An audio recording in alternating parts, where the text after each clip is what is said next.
My mother didn't survive everything she faced just for me to stand here and let you disrespect her memory." The crystal champagne glass in Charles's hand trembled. Sophia's parents froze mid-smirk. In that moment of deafening silence, with everyone watching, Charles chose his mother's dignity over a $75,000 wedding. Before we go any further, let me know in the comments where in the world you're watching from. Drop your city. If you've ever had to choose between keeping the peace and defending your family's honor, especially against racial disrespect that others try to disguise as just jokes, hit that subscribe button right now. This story will show you what happens when someone finally says enough is enough, even when it costs them everything they thought they wanted. To understand why Charles walked away from the woman he thought he'd spend his life with, why a few careless words at a rehearsal dinner shattered years of love, you need to know about Vivian Washington. You need to understand what this remarkable Black woman meant to her son, and why her memory was worth more than any future his fiancée could offer. Charles still kept the voicemail from the day he got his architecture license.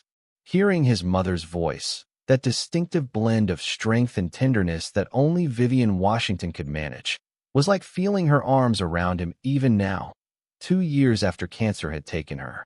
"My baby boy, the architect," she'd said through happy tears. "They tried to tell us Black boys from the South Side couldn't design buildings. Now look at you. I always knew you'd break down those walls, literally and figuratively." Vivian Washington wasn't simply Charles's mother. She was his foundation, his blueprint, his North Star. A woman who had put her own dreams on hold countless times to ensure her son could realize his. Even now, when he faced difficult decisions, Charles would find himself thinking, what would Mom say about this? Standing only 5 feet 4 inches, what Vivian lacked in height, she made up for in presence. When she walked into a classroom or community meeting, people instinctively straightened their posture. Her voice, firm but never harsh, commanded attention without demanding it, and her unwavering commitment to both education and justice had made her a legend in their South Side Chicago neighborhood. "My mother would leave our apartment at 5:30 every morning," Charles once explained to Sophia during their early dating days. "She'd teach all day in an underfunded school with broken windows and outdated textbooks, then spend her evenings organizing tenant rights workshops or voter registration drives. She did this while somehow finding time to help me with my homework, attend every basketball game, and make sure I understood that excellence wasn't optional for Black children in America." Vivian's home was always open to neighborhood children who needed tutoring, a safe place to study, or simply a hot meal. She stretched her limited resources to fund scholarships, organized voter registration drives, and fought tirelessly against the encroachment of predatory businesses in Black neighborhoods. For years before Charles met Sophia, Vivian was diagnosed with an aggressive form of breast cancer. Even through 3 brutal years of treatments, surgeries, and hospital stays, she continued her community work whenever her strength allowed. Hospital beds became makeshift classrooms. Chemotherapy sessions turned into planning meetings for neighborhood initiatives. Even when the cancer was taking everything from her physically, Charles's aunt would later say, it couldn't touch her spirit or her dedication to our people. Vivian passed away just 2 years before Charles proposed to Sophia, leaving behind a legacy that extended far beyond her immediate family. At her funeral, the line of mourners stretched around the block. Former students, community members, local officials, and families she had helped over the decades, all coming to pay their respects to a woman who had given so much of herself to others. For Charles, his mother wasn't just a parent. She was his moral compass, his inspiration, and the standard by which he measured integrity. She had instilled in him unshakable values. Dignity was non-negotiable. Education was power. Community was everything. And one should always stand firm against injustice, especially when it was uncomfortable to do so. My mother used to tell me that our ancestors didn't survive. All they did for us to shrink ourselves to make others comfortable. Charles often reflected. She taught me that there's no compromise when it comes to being treated with basic human respect. The gold locket containing Vivian's picture that Charles kept on his bedside table was more than just a memento. It was a daily reminder of everything she stood for and everything she had sacrificed to give him the opportunities he now enjoyed. When Charles first met Sophia at a friend's art exhibition 6 years ago, he was immediately drawn to her intellect and passion. Their connection had felt effortless, natural, like they'd known each other in another life. As their relationship progressed, he introduced her to his world, his neighborhood, his friends, his culture, and she seemed genuinely interested, even if sometimes she didn't fully understand. Meeting Sophia's parents, however, was an entirely different experience. As the only black person at their dinner table in their sprawling suburban home, Charles wasn't entirely surprised by their reaction to him. He was familiar with the particular type of discomfort his presence sometimes created in such spaces. Gerald, a third-generation investment banker with connections throughout Chicago's business elite, had greeted Charles with a firm handshake and immediate questions about his educational background. When Charles mentioned his degree from Howard University, Gerald's eyebrows had raised slightly. "Howard? That's quite impressive for that university," he'd commented, the implication hanging uncomfortably in the air. Eleanor, a board member for several cultural institutions in the city, had been more overtly welcoming, though in ways that made Charles inwardly cringe. "We're so thrilled Sophia has found someone so articulate and accomplished," she'd said, touching his arm. "You know, we've always taught our children to be colorblind. We have many friends from all backgrounds. Our housekeepers are from Guatemala, and they're practically family." Throughout that first dinner and many subsequent encounters, the Barnes family displayed a pattern of behavior that Charles recognized all too well.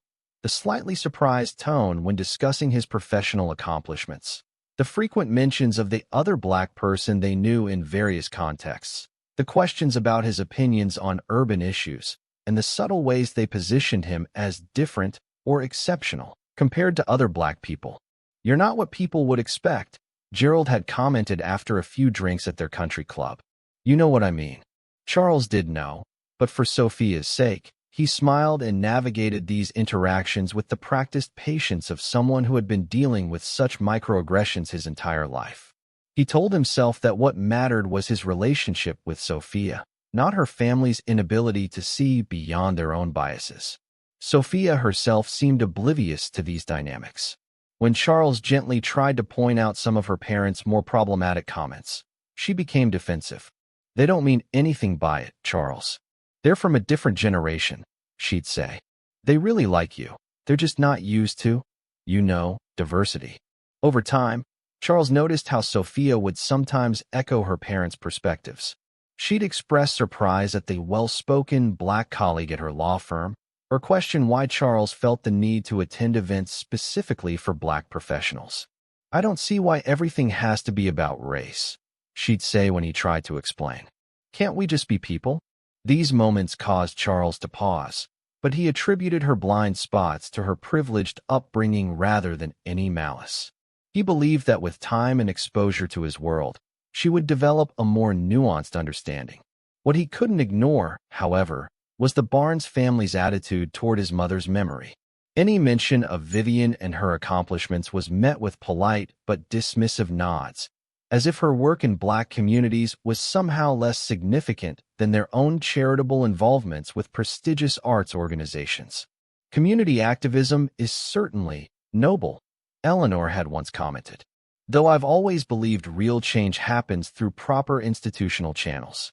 What made the Barnes family's attitude toward Vivian particularly painful was that they had actually benefited significantly from her expertise and connections, facts they seemed determined to minimize or forget entirely. 3 years before her passing, Gerald's investment firm had been pursuing a major development project in a historically black neighborhood on Chicago's South Side. The community had strongly opposed previous attempts at outside development, viewing them as thinly veiled gentrification that would displace longtime residents. When preliminary community meetings had gone disastrously, with residents vocally opposing the project and local activists organizing protests, Gerald had found himself at risk of losing millions in potential profit. It was Sophia who had suggested reaching out to Vivian, knowing her respected position in the community. Despite her initial reservations, Vivian had agreed to meet with Gerald. What followed was a masterclass in community-centered development. "If you want this project to succeed," she had told him bluntly, "you need to stop seeing this neighborhood as just a good investment opportunity and start seeing it as a community of people with legitimate concerns and needs." Over several months, Vivian had guided Gerald through a complete restructuring of the project. She connected him with local Black-owned businesses that could serve as contractors rather than importing workers from outside. She insisted on affordable housing provisions that would prevent displacement of current residents. She facilitated meetings between Gerald's team and community leaders, ensuring that local voices were centered in the planning process. The result was a development that not only proceeded without community opposition but was eventually celebrated as a model for responsible investment in historically Black neighborhoods. Gerald's firm received positive press and established a reputation that opened doors to similar projects in other cities. Yet Gerald consistently downplayed Vivian's crucial role, referring to her as a local contact who gave us some input when the project won a business award for community engagement. This wasn't the only time Vivian had come to the Barnes family's aid.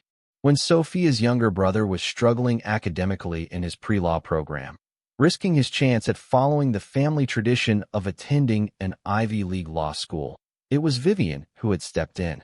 Twice weekly for an entire semester, she had met with him at a coffee shop near his campus, helping him develop study strategies, reviewing his papers, and connecting him with additional resources. When he was eventually accepted to Harvard Law School, the Barnes family had sent Vivian a generic thank you card, no acknowledgement of the hours she had invested or the difference her mentorship had made. Perhaps most significantly, when a racial discrimination lawsuit had been filed against one of Gerald's banking divisions, threatening both significant financial penalties and devastating reputational damage, Vivian had leveraged her connections with civil rights organizations to facilitate mediation rather than a public legal battle. "The solution isn't just to make this go away," she had told Gerald. "The solution is to actually address the discriminatory practices in your lending programs." Her guidance had not only helped Gerald's company avoid a costly lawsuit, but had led to policy changes that genuinely improved their lending practices in Black and Latino communities. The reforms she helped implement were later cited by industry publications as progressive steps forward, accolades Gerald happily accepted without acknowledging their source.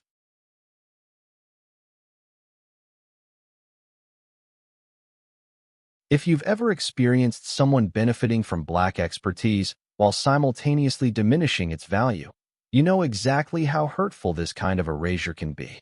Hit that subscribe button right now and join our community where we highlight these often unacknowledged contributions and stand against this type of disrespect. Your subscription supports these important conversations and helps these stories reach those who need to hear them. Charles had watched all of this unfold while his mother was alive. He had seen her generosity repeatedly exploited and her contributions minimized. Each time, a knot of resentment tightened in his chest, but he'd swallowed it down. "Let it go, baby," Vivian had told him when he confronted her about the Barnes family's behavior.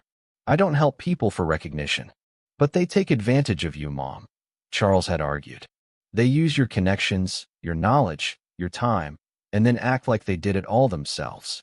Vivian had just smiled, her eyes tired but resolute. "I don't do what I do for them. I do it for our community.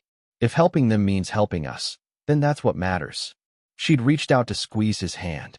"But remember this feeling, Charles. Remember what it's like to have your contributions erased. And promise me you'll never let anyone make you feel like you have to shrink yourself to make others comfortable."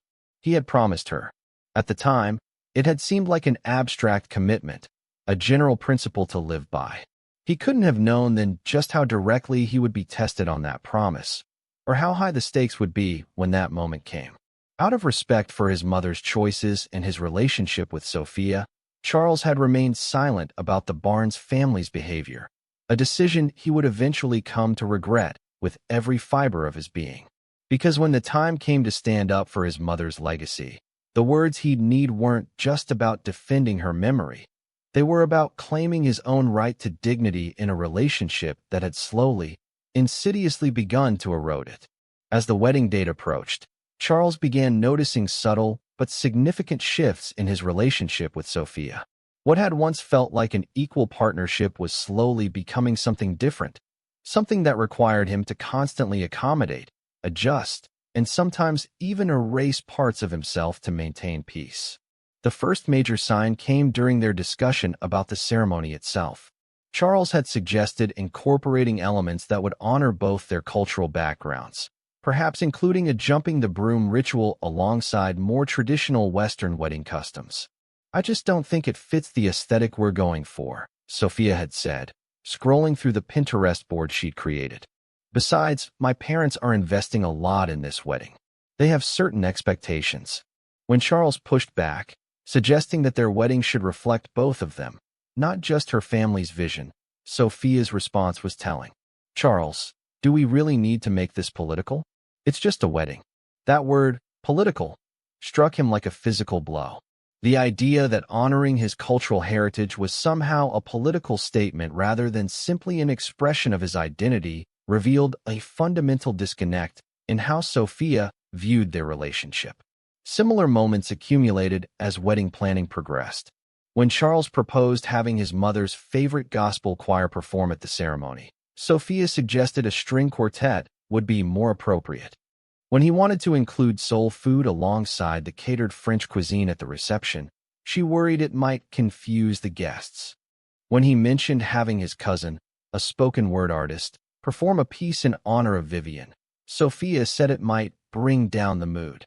Each concession he made felt like a small betrayal of his mother's memory and the values she had instilled in him. Yet he continued to compromise, telling himself that these were minor issues, that what mattered was their life together after the wedding. Then came the guest list. What should have been a straightforward process became increasingly contentious as Charles realized that Sophia's parents were inviting over 200 people, business associates, distant relatives, and social connections, while his list was being scrutinized and trimmed at every turn. "Do you really need to invite your mother's former colleagues?" Sophia had asked, reviewing his proposed list. "Most of them haven't even met me. They were important to my mom," Charles had explained. "They were like extended family to us. They helped raise me while she was working multiple jobs." Sophia had sighed, that particular sigh that Charles had come to recognize as her way of indicating she was being patient with him. "I understand, but the venue has capacity limits, and my father is paying so." The message was clear. His community, the people who had shaped him, were less important than Gerald's business connections or Eleanor's social circle. By the time the final invitations went out, Charles's side represented less than a quarter of the guest list. 3 weeks before the wedding, during what was supposed to be a final menu tasting, Eleanor had made a comment that should have been the final red flag. "I'm just relieved we managed to steer things toward a more traditional celebration," she'd said to Sophia, apparently forgetting Charles was within earshot. "Can you imagine what Vivian would have turned this into? Remember that community fundraiser she organized? So colorful." Sophia had laughed, a light, dismissive sound that cut through Charles like a knife. "Mom, stop," she'd said, but her tone held no real admonishment, just amused complicity. Charles had stood frozen, waiting for her to defend his mother, to acknowledge all that Vivian had done for her family. But Sophia had simply continued discussing flower arrangements, as if nothing inappropriate had been said. That night, lying awake beside Sophia, Charles had replayed his mother's words in his mind. "Remember what it's like to have your contributions erased. And promise me you'll never let anyone make you feel like you have to shrink yourself to make others comfortable." He'd been shrinking himself for months, he realized, becoming smaller, quieter, less authentically himself to fit into the version of him that Sophia and her family found acceptable. The man his mother had raised him to be would never have allowed such erasure of his identity and his community. Yet something had kept him from walking away, perhaps hope that things would improve after the wedding, or fear of admitting he had misjudged someone he loved, or simply the momentum of wedding planning that made backing out seem unthinkable. Whatever had been holding him back, however, would shatter completely at the rehearsal dinner. The event was held at an exclusive downtown restaurant, one that Charles knew had been sued multiple times for racial discrimination in its hiring practices. Gerald had selected it, brushing aside Charles's concerns by saying, "That's all in the past. Besides, they have the best chef in the city." From the moment they arrived, Charles felt out of place. The restaurant's interior was designed to evoke old-world European luxury, with oil paintings of hunting scenes and colonial exploits adorning the walls. The guest list skewed heavily towards Sophia's family and their social circle. Charles counted only 7 people from his side among the 60 or so attendees. His father, aunt, and 2 cousins sat at a table near the back, looking as uncomfortable as he felt. His best friend Marcus and Marcus's wife were engaged in what appeared to be a strained conversation with one of Gerald's golf buddies. His former college roommate Devin had texted to say he was running late. "Try to mingle," Sophia had whispered, squeezing his arm before drifting off to chat with her bridesmaids. "My parents' friends are excited to meet you." What followed was an hour of the kind of interactions Charles had grown accustomed to in Sophia's world: polite but probing questions about his background, surprised compliments on his articulation, and the inevitable "how did you two meet?" delivered with subtle undertones of curiosity about what had drawn Sophia to him. He navigated these conversations with practiced ease, maintaining a pleasant demeanor while internally counting the minutes until dinner would be served. When everyone finally took their seats, Charles found himself at the center table with Sophia, her parents, and her maid of honor, none of his own family or friends.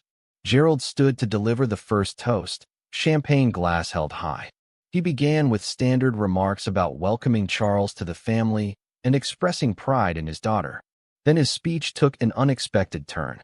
"You know, when Sophia first told us she was dating an architect from the South Side, I'll admit I had my reservations," Gerald said, chuckling as if sharing an amusing anecdote. "But Charles here has proven himself to be quite exceptional, not at all what you might expect." Charles felt his jaw tighten, but maintained his smile. Gerald continued, "Of course, we've learned a lot about Charles's background over these past years. His mother was quite the character, wasn't she, Eleanor?"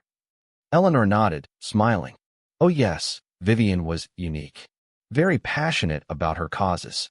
"Passionate is one way to put it," Gerald said, earning a ripple of laughter from his friends. "I remember the first time she came to our home. She had opinions about everything, from our choice of neighborhood to our investment portfolio." Charles felt his heart rate accelerate as Gerald launched into a story about how Vivian had once challenged him on his company's lending practices in black neighborhoods. The way Gerald told it, her legitimate concerns about redlining and predatory loans became the irrational complaints of an overzealous activist. "She meant well, I'm sure," Gerald concluded, "but she didn't quite understand how the real world works." Charles glanced at Sophia, waiting for her to intervene, to defend his mother's expertise and accomplishments. Instead, she was smiling politely, occasionally nodding along with her father's mischaracterization. Eleanor picked up where her husband left off. "Vivian certainly liked to take charge," she said, her voice carrying the particular cadence of someone delivering what they believed to be a compliment, but was anything but. "Remember when she insisted on reworking Gerald's entire community outreach strategy? As if she knew better than professionals with degrees in the field." The irony of this statement, given that Vivian had both extensive education and decades of professional experience, was apparently lost on Eleanor and everyone else at the table except Charles. "And the way she would just show up places," Gerald added, shaking his head with exaggerated bewilderment. "Remember when she came to that board meeting uninvited?" The meeting Gerald was referring to had been a community forum about his development project, a public event that Vivian had every right to attend as a community leader. But in Gerald's retelling, she became an interloper, someone overstepping boundaries rather than fulfilling her role as an advocate. If you've ever sat silently while someone you love is disrespected by people who should know better, you know the particular kind of pain Charles was experiencing. That burn in your chest, that tightness in your throat, that battle between speaking up and keeping the peace. If this resonates with you, hit that subscribe button now. Because what happens next in this story is a powerful reminder that sometimes the most important voice in the room is the one that refuses to stay silent, even when it would be easier to say nothing. Back to our story. Charles looked down at his untouched plate, his appetite gone. The conversation had moved on to other topics, but the damage was done. He glanced across the room at his father, who was watching him with concern. His aunt had her arms crossed, her expression making it clear she had overheard enough to be upset. Just as Charles was considering how to gracefully excuse himself to get some air, Gerald tapped his glass again for everyone's attention. "Before we continue with the evening," he said, "I'd like to share one more story about Charles's mother." Charles felt his stomach drop. What more could Gerald possibly have to say? "When our son Ryan was struggling in law school," Gerald began, "Vivian decided to take him under her wing. Very forceful about it, too. Wouldn't take no for an answer." This was a complete distortion of what had happened. Ryan had been on the verge of failing out, and it was Sophia who had begged Vivian to help him, knowing her background in education. She had these unusual study methods, Gerald continued. Had Ryan reading all sorts of radical literature alongside his casebooks. Said it would give him perspective. He made air quotes with his fingers, earning more laughter. Eleanor leaned forward eagerly, and she insisted he spend time volunteering in the community when he should have been focusing on his studies. That volunteer work was at a legal aid clinic. Charles finally spoke, unable to contain himself any longer. It gave him practical experience that helped him understand the real-world implications of what he was studying. Gerald waved his hand dismissively. Yes, I'm sure she thought it was important. But between us, he stage whispered to the table as if sharing a confidence. I think she just liked the idea of having one of us indebted to her. That was when something broke inside Charles. The careful composure he had maintained throughout the evening shattered, replaced by a fury so intense it made his vision blur at the edges. "Indebted?" he repeated, his voice low but clear. The table fell silent, all eyes turning to him. Sophia placed a warning hand on his arm, which he gently but firmly removed. "Indebted," Charles said again, standing slowly. "That's an interesting choice of words, Gerald, considering the actual financial debt your family owed my mother." Gerald's smile faltered. "I don't think this is the appropriate time." "When would be the appropriate time?" Charles interrupted, his voice steady despite the anger coursing through him. "After the wedding? Next year? Never? When exactly were you planning to acknowledge that my mother saved your business, educated your son, and protected your reputation, all while you treated her expertise as a curiosity and her generosity as an imposition?" The room had gone completely silent now. Charles could feel Sophia tugging at his sleeve, could hear her whispered, "Charles, please," but it seemed to come from very far away. "My mother didn't survive everything she faced just for me to stand here and let you disrespect her memory." The crystal champagne glass in Charles's hand trembled. Sophia's parents froze mid-smirk. In that moment of deafening silence, with everyone watching, Charles chose his mother's dignity over a $75,000 wedding. "You've been rewriting who my mother was since the day you met her," Charles continued, addressing not just Gerald and Eleanor, but Sophia as well. "You've taken everything she offered, her knowledge, her connections, her time, while treating her like she should be grateful for your acceptance. And the worst part is, I've been letting you do it. I've been standing by while you erase her contributions and mock her memory." Charles turned to face the entire room. "I've been silent for too long. So let me be very clear now. This wedding is off." The collective gasp from the guests was audible. Sophia stood up, so quickly her chair toppled backward. "Charles, you can't be serious," she said, her voice shaking. "You're making a scene over nothing." "Nothing," Charles repeated, looking at her as if seeing her clearly for the first time. "You think mocking my dead mother is nothing? You think erasing everything she did for your family is nothing? What does that say about how you really see me, Sophia?" Gerald had recovered enough to attempt damage control. "Now listen here, son," he began, but Charles cut him off. "I'm not your son. I never will be. And thank God for that." With those words, Charles placed his napkin on the table and walked away. He paused briefly at his father's table, meeting his eyes with a silent question. His father nodded once, proud approval evident in his expression. His aunt stood and grasped his hand briefly, whispering, "Vivian is smiling down on you right now." As Charles reached the restaurant door, he heard Sophia calling after him. He turned to face her one last time. "Don't do this," she pleaded, tears streaming down her face. "We can work through this. I'll talk to them. They'll apologize." Charles shook his head slowly. "The problem isn't just them, Sophia. It's that you sat there and laughed along. It's that you've been asking me to make myself smaller to fit into your world since the day we met. It's that you never once stood up for my mother or for me when it mattered." "I love you," she whispered. "Maybe," Charles replied, "but not enough to see all of me. Not enough to respect where I come from and who made me who I am." With that, he walked out into the night, leaving behind not just a relationship, but a version of himself that had compromised too much for too long. For the first time in months, he felt like he could breathe freely again, like he was finally standing tall enough to make his mother proud. Charles didn't remember the drive home from the restaurant. The city lights blurred past as his mind replayed the evening's events on an endless loop. By the time he unlocked his apartment door, his phone had accumulated 37 missed calls and 29 text messages, most from Sophia, but several from her parents, and even a few from their mutual friends. He silenced his phone without reading any of them and sat in the darkness of his living room. The weight of what he'd just done settled over him, not a burden, but something else, something that felt strangely like relief. "I did it, Mom," he whispered to the empty room. "I finally stood up." He slept better that night than he had in months, undisturbed by the vibrations of his phone or the uncertainty of his decision. When morning came, he made coffee and sat by the window, watching the city come alive below.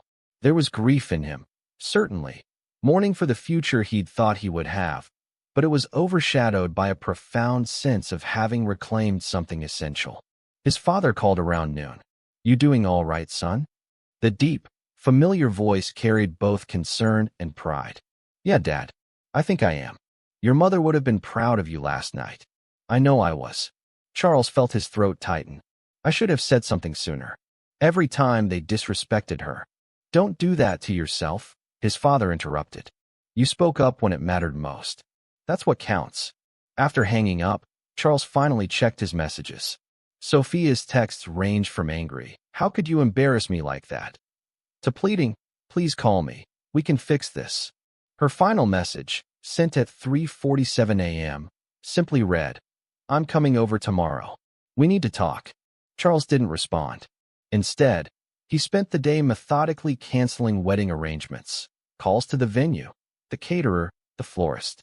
Most were understanding once he explained the situation, though a few deposits were non-refundable. A small price to pay, he thought, for his dignity. Around 4 p.m., there was a knock at his door. Charles took a deep breath before opening it. Sophia stood in the hallway, her carefully maintained appearance showing signs of strain.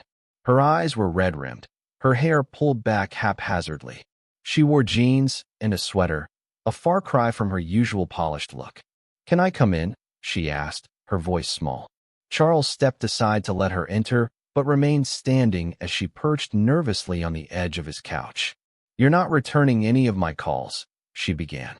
"I've been busy canceling our wedding," he replied evenly. She flinched slightly at his directness. "Charles, what happened last night?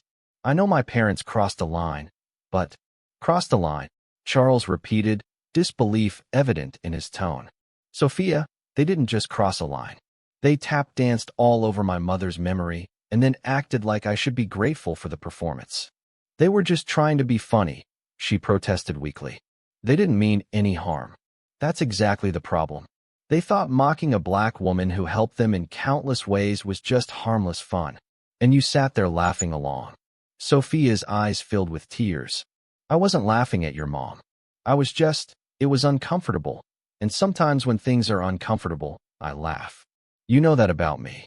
"What I know," Charles said, his voice steady and sure, "is that I've never once heard you defend my mother when your parents dismissed or belittled her. Not once, Sophia. That's not fair." she countered, standing up. My parents can be difficult, but they've always been welcoming to you. They were paying for most of the wedding. They were paying for the wedding they wanted. Charles interrupted. A wedding where my culture, my family, and my community were afterthoughts at best. And you were right there with them, telling me not to make things political when all I wanted was to honor my heritage and my mother. Sophia took a step toward him, reaching for his hand. I love you, Charles. We can work through this. I'll talk to my parents. They'll apologize. Charles gently withdrew his hand from her reach. Even if they did apologize, which we both know would be for appearance's sake, not because they actually understand what they did wrong, it wouldn't change anything. This isn't just about last night, Sophia. It's about a pattern that's been there all along. What pattern? She asked, though her eyes suggested she already knew. The pattern of me having to be less myself to fit into your world. The pattern of my experiences, my culture, and my mother's memory being treated as inconvenient complications to the story you want to tell about us. Sophia's expression hardened slightly. That's not true. I've always supported you. Have you? Charles challenged. When I wanted to include elements from my culture in our wedding, you called it political. When I wanted to invite community members who were important to my mother, you said they wouldn't fit in. When your parents made racist comments disguised as jokes, you told me to ignore it because that's just how they are. He moved to the window, looking out at the city skyline for a moment before turning back to her. The thing is, Sophia, I don't think you even realize what you've been asking me to do. You say you love me, but you've never really seen me. The whole me, including where I come from and the woman who made me who I am. Sophia was crying now, tears streaming freely down her face. So that's it. 6 years together, and you're just walking away? I'm not walking away from what we had, Charles said softly. I'm walking toward who I need to be. There's a difference. After Sophia left, promising this wasn't over, Charles spent the next few days dealing with the logistics of undoing a wedding. He returned what gifts had already arrived. He contacted friends and family to explain his decision, finding more support than he had expected. His mother's friends, in particular, expressed nothing but pride in his choice. Vivian raised you right, his mother's best friend told him when he called. Some things cost too much even when they're free, and a life where you have to deny your heritage is one of those things. The next week passed in a blur of canceled appointments and awkward encounters with mutual friends. Some understood his decision, others thought he had overreacted. Charles found he didn't much care about their opinions. For the first time in a long while, he felt aligned with his true self, the son Vivian Washington had raised to stand tall and speak truth. Then, 10 days after the rehearsal dinner, Charles made a devastating discovery. He had been going through his mother's keepsake box, something he did occasionally when he needed to feel connected to her. Inside were photographs, letters, and small mementos from her life. But the centerpiece of the collection, a hand-woven Kent cloth that had been passed down through 4 generations of his family, was missing. The cloth had profound significance. Vivian's great-grandmother had brought it from Ghana, carefully preserved through years of slavery and Jim Crow. It had been displayed at every important family event, a tangible connection to their ancestral heritage. Vivian had shown it to Sophia once, explaining its history and meaning. Sophia had seemed genuinely interested, asking questions about the patterns and colors. Now it was gone. Charles searched his entire apartment before the sickening realization hit him. Sophia had been alone in his bedroom several times in the past few weeks while he was in the shower or making coffee. She had access to the keepsake box. She knew what the cloth meant to him. With shaking hands, he called her. "Did you take my mother's Kent cloth?" he asked the moment she answered. There was a telling pause before Sophia replied, "What are you talking about?" "The ancestral cloth from my mother's keepsake box. It's missing." Another pause. "I might have borrowed it," she finally admitted. "I was going to surprise you by incorporating it into our wedding somehow. I thought you'd be pleased." "Borrowed it," Charles repeated incredulously. "That cloth is a family heirloom. It's irreplaceable. You had no right to take it without asking me." "Well, we were getting married," Sophia said defensively. "I thought what was yours was mine. Besides, I was planning something special." "Where is it?" Charles interrupted, his voice hard. "It's at my parents' house," she replied after a moment. "I was worried about keeping it in my apartment, so I left it there for safekeeping." The thought of his family's sacred artifact, a symbol of their resilience through centuries of oppression, sitting in Gerald and Eleanor Barnes' home nearly took Charles's breath away. "I'm coming to get it." Now, an hour later, Charles was pulling up to the Barnes suburban mansion, his anger a living thing inside his chest. He rang the doorbell, steeling himself for the confrontation ahead. Eleanor opened the door, her expression shifting from surprise to wariness when she saw him. "Charles, this is unexpected. I'm here for my mother's Kent cloth," he said without preamble. "Sophia told me she left it here." Eleanor's lips thinned. "Now isn't a good time.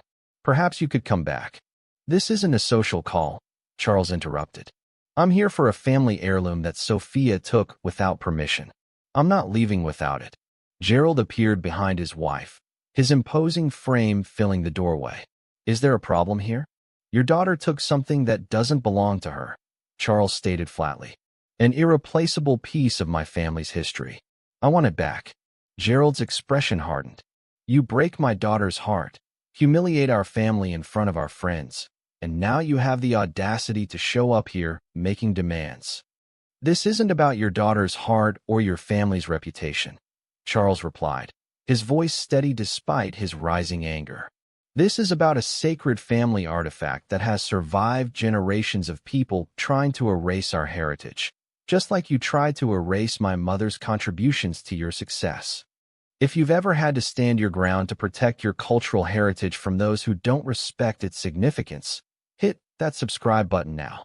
These moments of choosing dignity over comfort, of refusing to let others diminish what matters most to you, are powerful acts of self-preservation that need to be shared and celebrated. Subscribe to join a community that understands the importance of honoring our ancestors and their legacies. Eleanor and Gerald exchanged glances, clearly uncomfortable with the direction of the conversation. After a tense moment, Eleanor sighed dramatically. "Fine. Wait here." She disappeared into the house, returning minutes later with a plastic shopping bag. With visible reluctance, she held it out to Charles. "I don't understand why you're making such a fuss," she said as he took the bag. "It's just an old piece of cloth." Charles carefully opened the bag and checked that the Kent cloth was inside. Relief washed over him when he saw the familiar patterns, blue, gold, and green threads woven into intricate geometric designs, each with its own meaning and story. "This old piece of cloth has been in my family for over 150 years, he said quietly. "It survived the Middle Passage, slavery, Reconstruction, and Jim Crow. It's a testament to my ancestors' resilience and faith that someday their descendants would be free. My mother treasured it as a connection to our past and a symbol of our future." He carefully folded the bag closed, protecting its precious contents. "But I wouldn't expect you to understand that. You've never respected anything about my heritage except when it could benefit you." As he turned to leave, Sophia appeared in the doorway behind her parents. Her eyes were puffy from crying, her expression a mixture of defiance and remorse. "Charles, please," she began, but he cut her off with a raised hand. "Don't contact me again, Sophia. Any of you." His gaze swept over all three of them. "We have nothing more to say to each other." The drive home was cathartic, as if with each mile he was shedding the weight of expectations and compromises that had accumulated over the years. The Kent cloth lay carefully on the passenger seat beside him, a tangible reminder of who he was and where he came from. In the months that followed, Charles rebuilt his life piece by piece. He threw himself into his work, designing a community center for the neighborhood where his mother had taught for so many years. He reconnected with friends he had neglected during his relationship with Sophia. He started volunteering at a mentorship program for young Black architects, passing on the lessons his mother had taught him about excellence and integrity. Sometimes, in quiet moments, he still felt the ache of what might have been, the future he had planned with Sophia, the family they might have created together. But these moments grew fewer and farther between as time passed.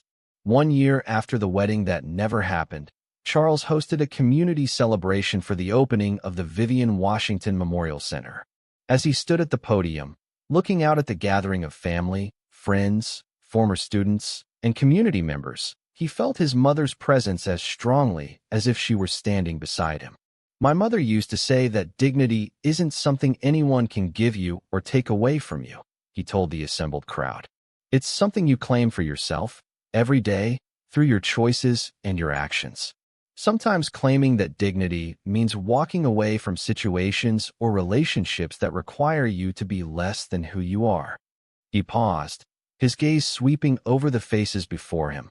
People who had known and loved Vivian. People whose lives she had touched. A year ago, I had to make a choice between a relationship that required me to minimize my heritage and a life of authentic self-respect. It wasn't an easy choice, but standing here today, seeing my mother's legacy honored and continued through this center, I know it was the right one.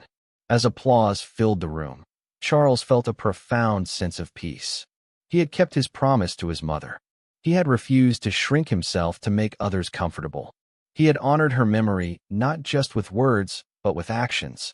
And in doing so, he had found his way back to himself, the man Vivian Washington had raised him to be.